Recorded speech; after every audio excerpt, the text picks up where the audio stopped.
सीताराम, राधे कृष्ण। सभी श्रोतागणों को मेरा प्रणाम।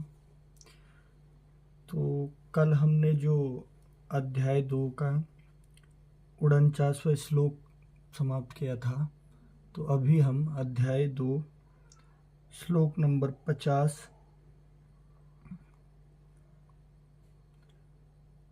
श्लोक नंबर 49 से स्टार्ट करेंगे, प्रारंभ करेंगे और श्लोक नंबर 54 तक हम करेंगे।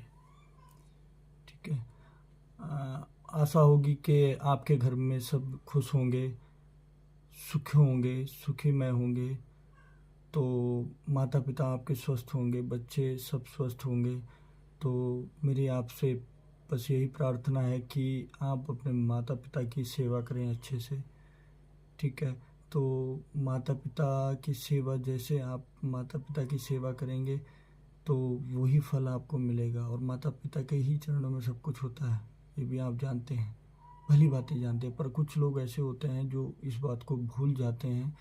जैसे कि देखिए, मेरे हिसाब से तो हमसे जो बड़े हैं, बुजुर्ग हैं, माता पिता, तो चलो वो स्वर्ग हैं हमारे लिए। ठीक है। और सबसे बड़ी बात यह है कि पिता कुछ भी हो, जिस संतान के ऊपर पिता का वृक्ष जैसी छाया और माता का हाथ ना हो जो खाना खिलाने लायक हो, तो वो संतान खुशमय नहीं रह सकती। ये उसी को पता है जिसके माता पिता नहीं होते। इसलिए अपने माता पिता का ध्यान रखें। क्योंकि देखिए, आपको मैं एक उदाहरण देता हूँ कि माँ और बाप क्या चीज़ होते हैं। माँ बोलते हैं तो मुंह बंद हो जाता है, माँ माँ, तो मुंह बंद हो जाता है। मतलब वो बेचारी के सामने हम कुछ भी बोल सकते हैं, वो चुप रहेगी।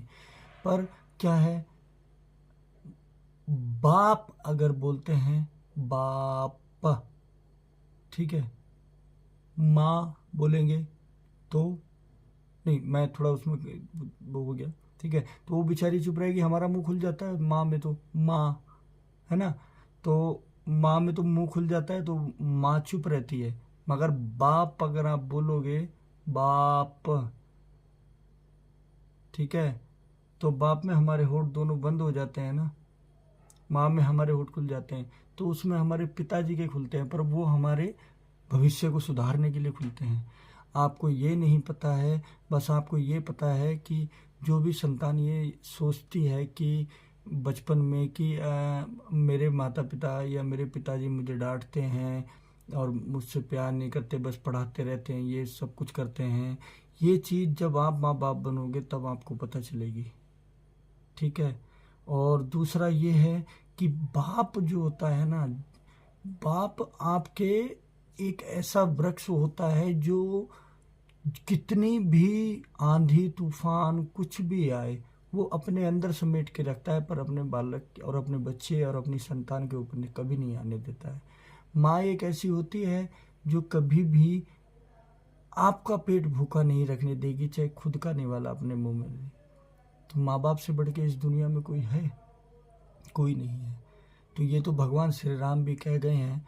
उन्होंने श्री लक्ष्मण जी से कहा था रामायण में, जब लक्ष्मण जी ने कहा, जब वनवास दे दिया और लक्ष्मण जी ने कहा कि आप पिताजी के विरोध में खड़े हो जाइए और मैं सारी सेना को लेकर आपके साथ चलता हूँ, तब उन्होंने कहा था, श्री राम जी बोले कि हे लक्ष्मण, पिता चाहे कितना ही दुष्ट क्यों ना हो, हमारे पिता तो फिर भी भगवान समान है, पिता चाहे कितना भी दुष्ट क्यों ना हो,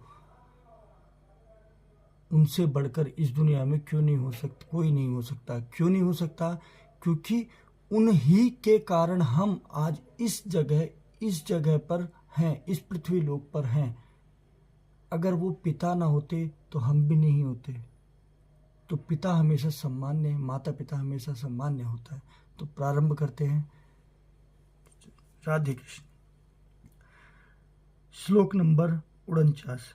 इस सम्मत रूप बुद्धि योग से सकाम कर्म अत्यंत ही निम्र श्रेणी का है। इसलिए हे धनंजय, तू समबुद्धि में ही रक्षा का उपाय ढूंढ, अर्थात बुद्धि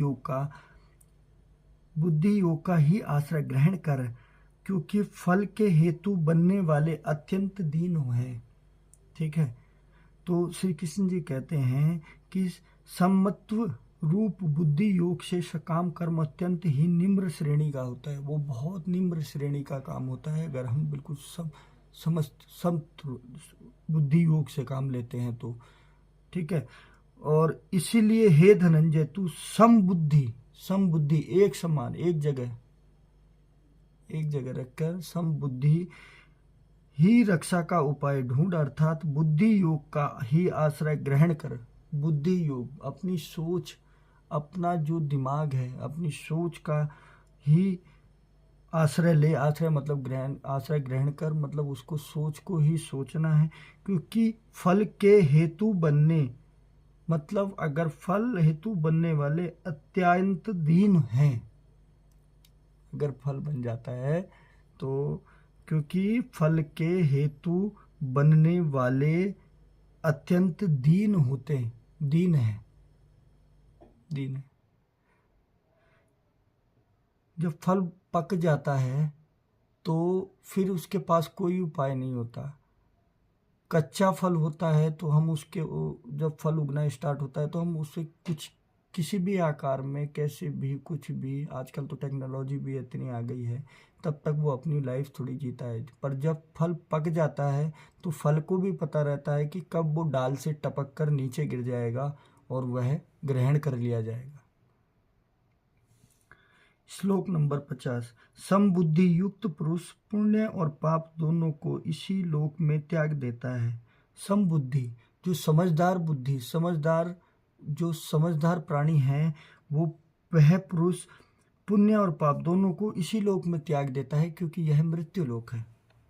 जो निवारण होता है आपका वो आगे जाके होता है, अर्थात उनसे मुक्त हो जाता है, अर्थात मतलब उनसे मुक्त हो जाते हैं वो।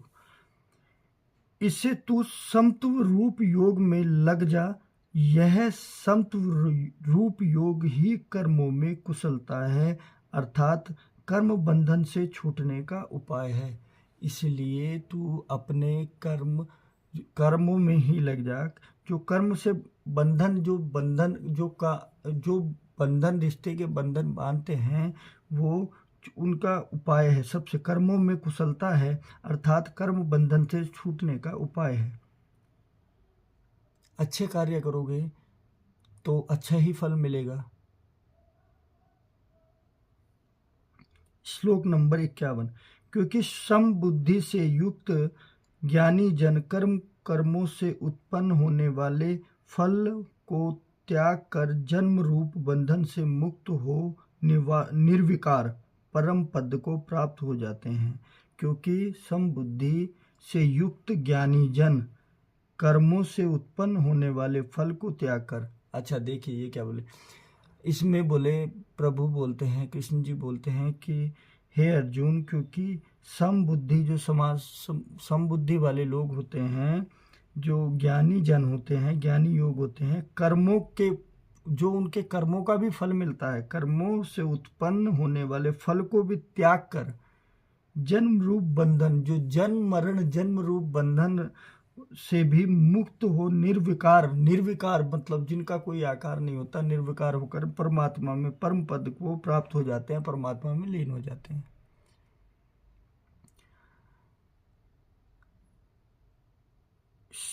श्लोक नंबर 52।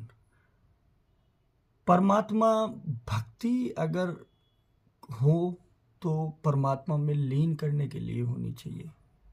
एक अंदर से, वैसे हमारे अंदर से आती है, एक इच्छा निकलती है, पर क्या होता है देखिए मैं आपको बीच में से एक चीज़ बता देता हूँ कि सतयुग में क्या होता था कि सतयुग में आप जो लोग रहते थे उनमें कोई द्वेष भावना नहीं होती थी। ठीक है, सब सब एक साथ रहते थे, एकजुट मिलकर रहते थे, कोई गरीब नहीं, कोई अमीर नहीं, शांत बिल्कुल स्वभाव, हमेशा भक्तिहीन में लगे रहना, भक्ति में लगे रहना। वह उनकी आयु, वह देह जो अपना देह था, वो जो शरीर था, वो अपना देह अपने इच्छा अनुसार त्याग सकते थे। ठीक, तो उसी के बाद जो फिर त्रेता युग आया, त्रेता युग में क्या हुआ, त्रेता युग में आपने देखिए उसी प्रकार से कम होता चला गया, है ना। तो उस सतयुग में के टाइम पर जो इंसान और राक्षस जो होते थे वो अलग अलग लोक में रहते थे। और द्वापर युग में जैसे वो त्रेता युग आया, त्रेता युग में इंसान और राक्षस, मतलब देवता, इंसान और राक्षस एक ही इंसान, मतलब एक ही लोक में रहते थे, जो मृत्यु लोक है, पृथ्वी लोक। जैसे कि राम जी हो गए, भगवान हो गए, और श्री देव हो गए, मनुष्य भी बोल सकते हैं, देव भी बोल सकते हैं, मनुष्य रूपी देव रावण। द्वापर युग जैसे आया, उसमें एक ही परिवार के अंदर राक्षस और देव रहते थे। देव का मतलब मेरा ये है कि देव की सोच रखने वाले इंसान जो होते थे, जो भगवान को, परमात्मा को मानने वाले होते थे, वो भगवान ने तो यहाँ अवतार लिए हैं मनुष्य रूप में, बट मैं उनके जैसे युधिष्ठिर जी थे, वो अपनी सोच कभी वो झूठ नहीं बोलते थे। तो उसी में आप देख लीजिए, जैसे कि अर्जुन युधिष्ठिर जी हो गए और दुर्योधन हो गए, वो एक ही परिवार में होते थे। आप पितामह जी भी ले सकते, भीष्म पितामह जी ले सकते। अब कलयुग है, तो कलयुग में कितनी मजे की बात है कि एक ही इंसान के अंदर राक्षस भी है और देवता भी है। कि मतलब वो जैसे ही उसकी थोड़ी सी अच्छाई उठती है तो वो राक्षस उसको नीचे दबा देता है, जो काली पुरुष होता है। और जो उस पे, मतलब अभी जैसे मेरे मन की इच्छा हुई थी कि मैंने किसी से पूछा नहीं कि मुझे करना क्या, सोचेगा कोई क्या करना है, मुझे बस पढ़ना है भागवत, मेरे पास समय है और मैं समय निकालता हूँ, अपना पूरा समय निकालता हूँ। और ये समय ही समय है भगवान के लिए, हमारे पास में समय ही समय है, तो समय निकालता हूँ। तो अब आप ये देख लीजिए कैसे जाता है। अभी कलयुग है, आपको मैं एक और उदाहरण देता हूँ। आपको कलयुग 4,32,000 वर्ष का है, जिसमें से 4,000 वर्ष हुए हैं। आप उसी हिसाब से उसमें 4,32,000 वर्ष जोड़ते चले जाइए।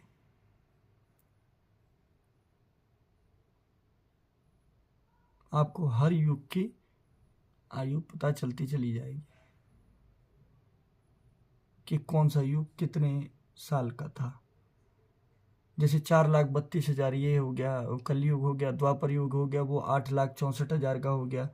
अभी आप उसमें और जोड़ लीजिए, त्रेता युग हो गया, वो 12,64,000 और 32 आप जोड़ लीजिए, 96,000 का हो गया।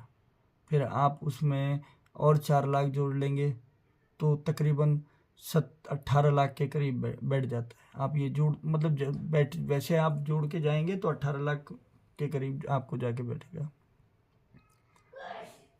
तो मतलब कहने का ये है कि हम जितना भी चाहे, जितना ज्ञान हम, जो हमारे पुराने हजारों साल पुराने ग्रंथ हैं, हमें उनको पढ़ना चाहिए। उसमें क्या है कि हमको पता चलता है कि क्या है, वरना हम यहीं के यहीं फंस के रह जाते हैं हर जगह। चलिए, अभी बीच में ये मैंने थोड़ा सा स्लोगन टाइप का दे दिया था, बता दिया था, थोड़ा थोड़ा पता होना चाहिए कि जिससे कि, तो आप लोग मुझे कमेंट नहीं करके बताते हो कि हाँ कहाँ पे क्या है, कैसे है, सही कर रहा हूँ या गलत कर रहा हूँ, ये थोड़ा सा बता दीजिए, है ना। श्लोक नंबर 53। भांति भांति के वचनों को सुनने से विचलित हुई तेरी बुद्धि जब परमात्मा में अचल और स्थिर ठहर जाएगी, मतलब भांति भांति अलग अलग प्रकार के वचन, वाणी को, अलग अलग प्रकार के वचनों को सुनने से विचलित होना, मतलब आप इधर उधर घबरा जाना, घबराते हुए तेरी बुद्धि जब परमात्मा में अचल और स्थिर ठहर जाएगी, जब तेरी बुद्धि एक बार परमात्मा पे टिक जाएगी, स्थिर हो जाएगी, तब तू योग को प्राप्त हो जाएगा।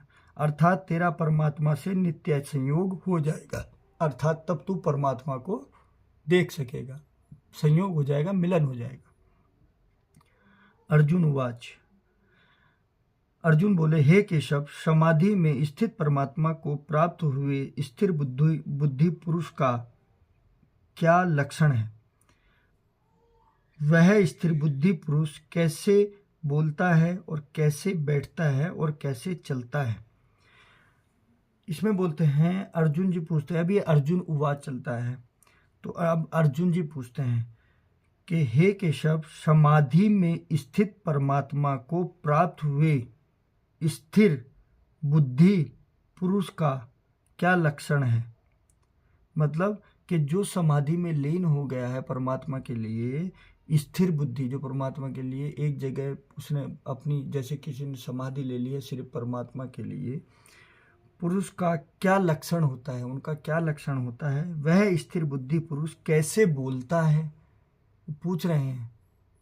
मतलब क्या उसका मतलब अलग व्यवहार होता है, क्या होता है, कैसे बैठता है, कैसे चलता है? तो आज का अध्याय 2 का श्लोक नंबर 54 पर समाप्त करते हैं। बाकी हम कल शुरुआत करेंगे। तो इसी के साथ मैं आपसे प्रार्थना करूंगा कि अपने माता पिता की सेवा करें, किसी के साथ बुरा ना सोचें, कभी भी कोई गलत सोच अपने दिमाग में ना रखें। किसी के साथ कभी कोई हमसे ऊपर भी जा रहा है, कोई दिक्कत नहीं है, कोई प्रॉब्लम नहीं है, बस कभी किसी का बुरा नहीं सोचना चाहिए, हमेशा सबका अच्छा सोचना चाहिए। आप किसी का बुरा नहीं सोचोगे तो आपके साथ कभी कोई बुरा नहीं होगा। इसी के साथ श्री राधे कृष्ण, सीताराम।